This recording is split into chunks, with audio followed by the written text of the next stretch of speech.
Hi, well, here we are again, folks. This is the Replica Railways Class 45 diesel that Robert gave me. So I've just put this on the track, managed to get all 16 wheels on.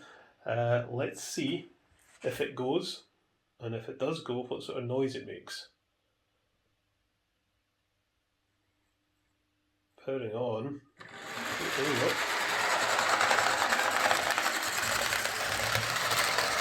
Well, it's going.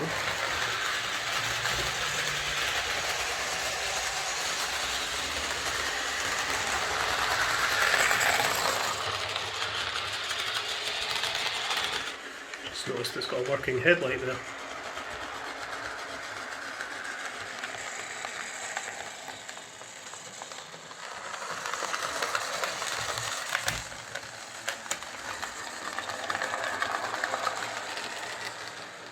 So that's running not too badly actually. It's not too loud, and it doesn't seem to have any running problems. Yeah, so I think we'll take this to the bench and open it up and have a look and see what's going on inside, because I've never seen one of these before, and I'll be interested to see what sort of motor it's got, how many of those 16 wheels are conductive, and see if we can give it a bit of a service and get it maybe even a little bit quieter. Alright, let's get to the bench. Okay then, let's get a look at this. It's quite a nice looking model, this actually. Let's have a look underneath. It says Bachmann underneath, so it must be a later replica one. 16 wheels, and in each bogie the front and rear wheels are articulated. There's a traction tyre on this wheel here. There should be one on that wheel there as well. So of the 16 wheels, 2 of them have traction tyres. I suppose it gives a little bit of grip. So I'm looking at this closely. Those 4 wheels there are conductive. Yep, those 2 wheels will be conductive. There's pickups on the wheels with the traction tyre as well, which is kind of pointless. Okay, how do we get into this? No sign of any screws, but there are clips. Can I do this with my fingernails? Yeah, I'm going to need my spudgers.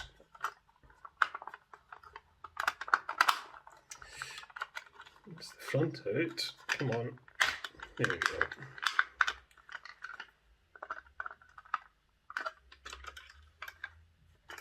Don't tell me I've got the same problems I had with that Class 55. No, there it goes. Okay. Ooh, blimey. A big piece of polystyrene, which is covering a big bunch of weights. A couple of wee drivers there who don't look quite to scale to me. We've got pickup wires and probably wires for the lights going back to a dinky little ring-field motor there.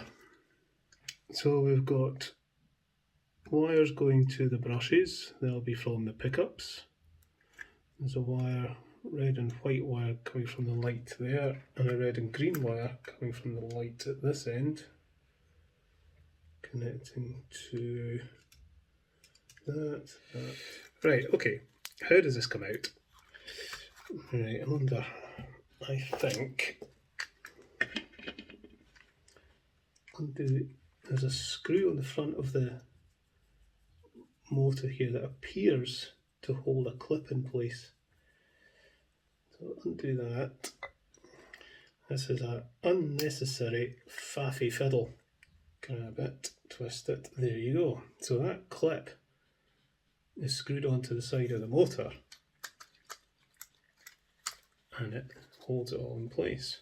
Tell you what I'm going to do before I do anything else. I'm going to take a quick photograph of everything just in case wires come off and I forget how they go. So I want to try and remove the motor from the bogie. I think this screw, which is holding this these wheels on, may just be part of that solution.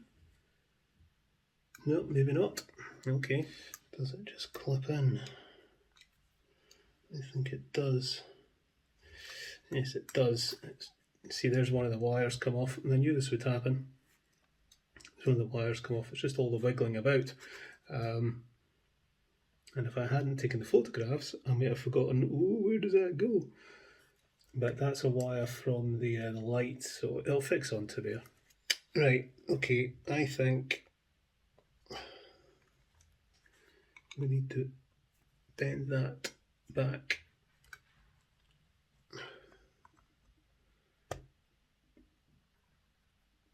And push up, and out it comes.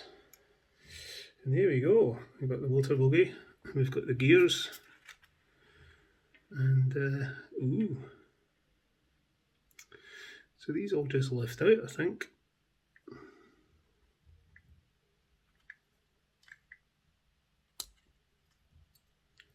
Like that.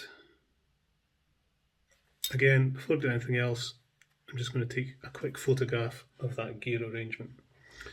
Okay, photograph taken. I can now happily disassemble this, because although it's all in pretty good condition, at least it looks it anyway, there's an awful lot of fluff and gunk in there that I think would be better to clear out. Right, okay, we'll just have a good pick out here. Do these lift up, or do we have to undo the screws? I think we have to undo the screws. So just remove that, and that allows me to take the spring out.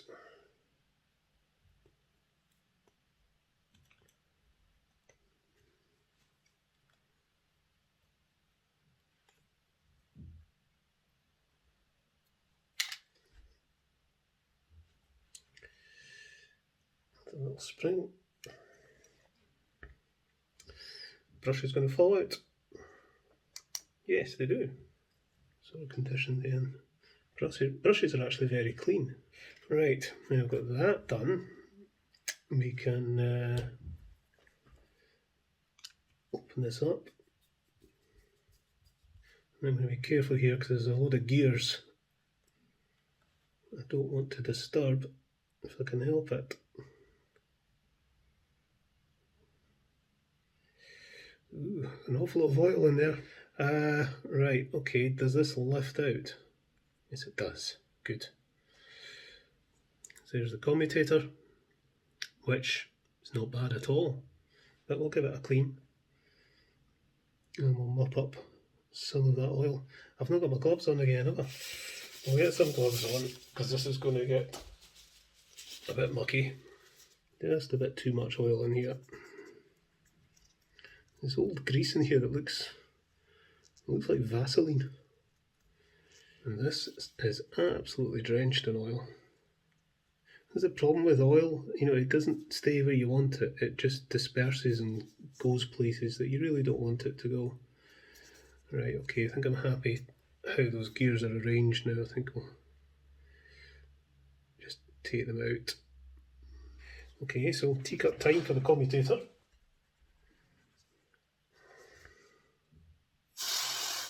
A good scoosh for that.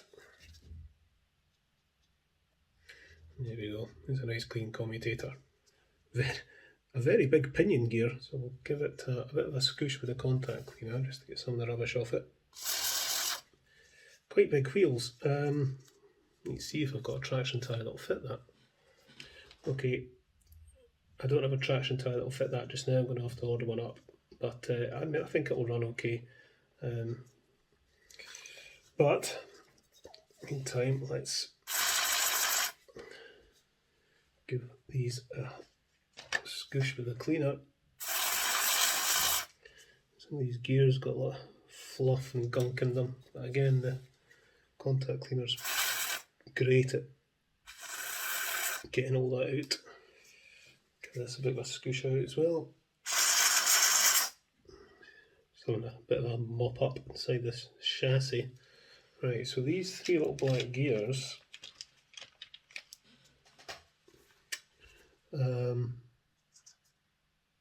yeah, I think we'll give these a file.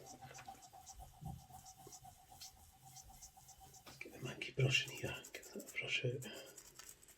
So we'll get some molly grease on here, on these spindles, and then we pop one gear on there, that one on there. Get some gear oil into that bearing there, and that bearing there, and then this will go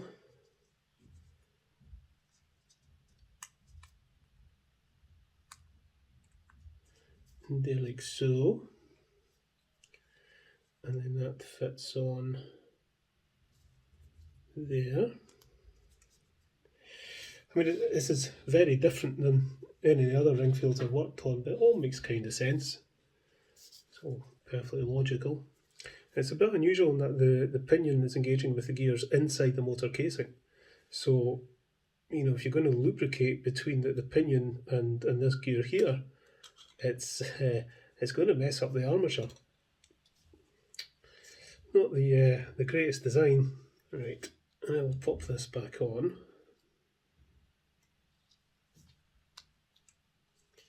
Like so. Pop these little screws in.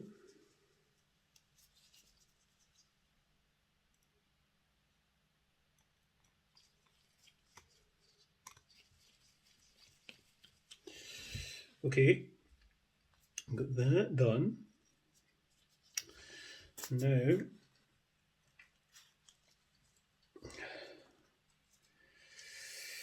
Jings Crivens, help my bob. I need to get these, all this back in place.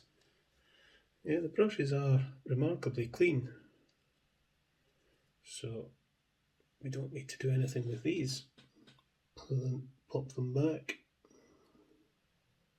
That's one. Now, I think what we'll do is we'll fit the clips loosely.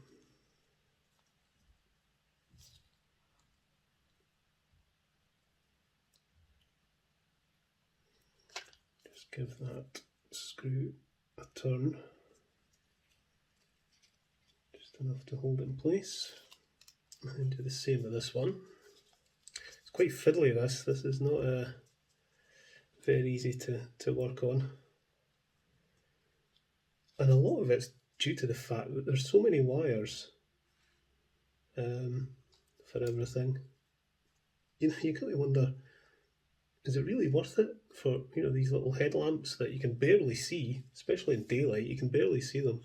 I just wonder, is it worth all the extra engineering involved just to have these little lights? Personally, I don't think it is. Spring in.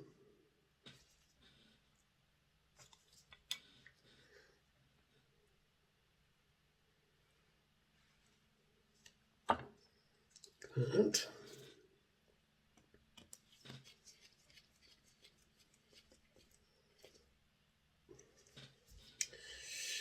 One in, and the other one. So in theory, that should work with a battery. Yep. We've got these wheels to go back on, and these gears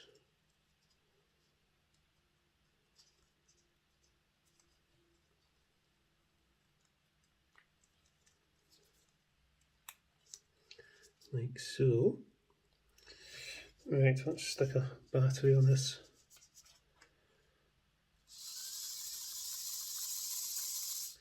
We'll put some oil on the axles there. Okay, I think we'll try some white grease just on these gears. Pack that in and just wipe away the excess grease because it'll always spit out a certain amount. Okie dokie, let's, what do? We want to pop this into the chassis. I think it just clips in like so, and then this will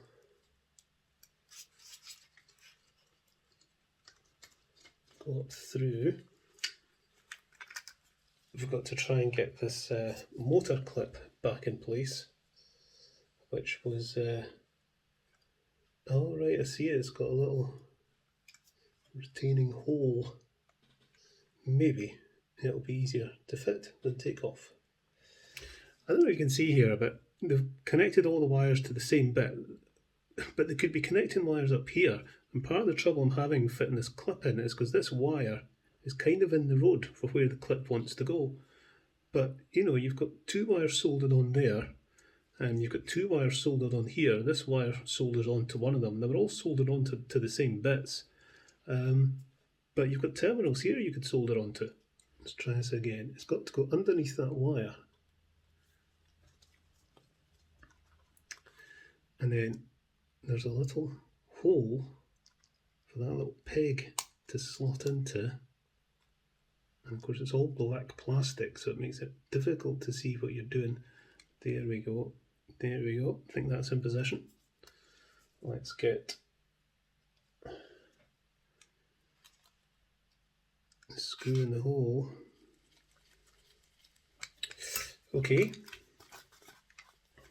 That is that, but where does that red wire go? I'll need to consult my photographs. Okay, this red wire was soldered in next to this red wire, but like I say, it's all connected up, so just solder it into there, into the top bit. Put some solder on there. Right, okay, I think all that's done. Just got to pop this wheel back on that I took off unnecessarily. Okay, I've done a stupid thing. I've put these wheels in. I should have cleaned them first. Put T-cut on these wheels. I'm really annoyed I didn't do this when I had them off. Okay, yes it is. Let's take the gloves off. And we'll pop the body back on. This one doesn't look right. There we go. Okay, so there we go. There's my Replica Railways Class 45. I've had a look inside, taken it to bits, see how it worked, gave it a service. Let's go and see how it goes on the layout. Okay, let's turn on the power.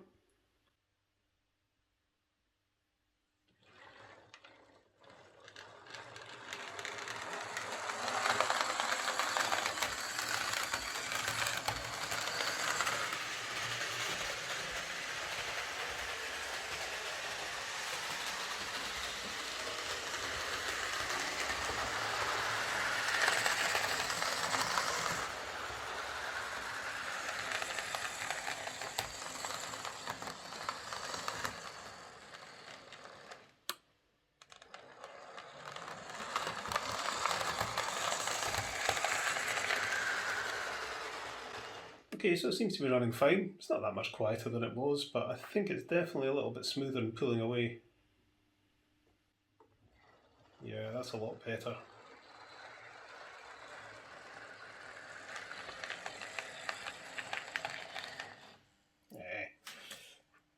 Probably just needs, yeah, a bit slippage. It needs that traction tyre, so we'll get that.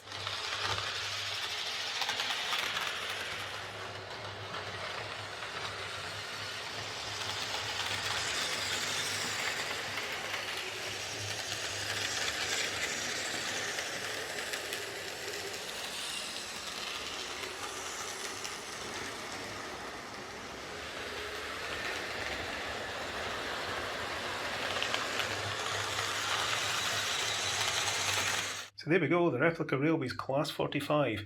Not the quietest thing in the world, but you know, it's Replica Railways and it's a lot of nasty cheap nylon gears all grinding away, so it is what it is. But you know, it's not offensively loud, it's fine. Fiddly thing to work on, I have to admit, but interesting nonetheless to work on something slightly different. And I'll get some traction tyres for it because it's struggling to pull that crane in that coach. And I think I'll adjust the wheel spacing a bit further as well. But other than that, it runs quite nicely. So thanks very much to Robert again for this. Really appreciate it. Really like it. And okay, catch you later, folks.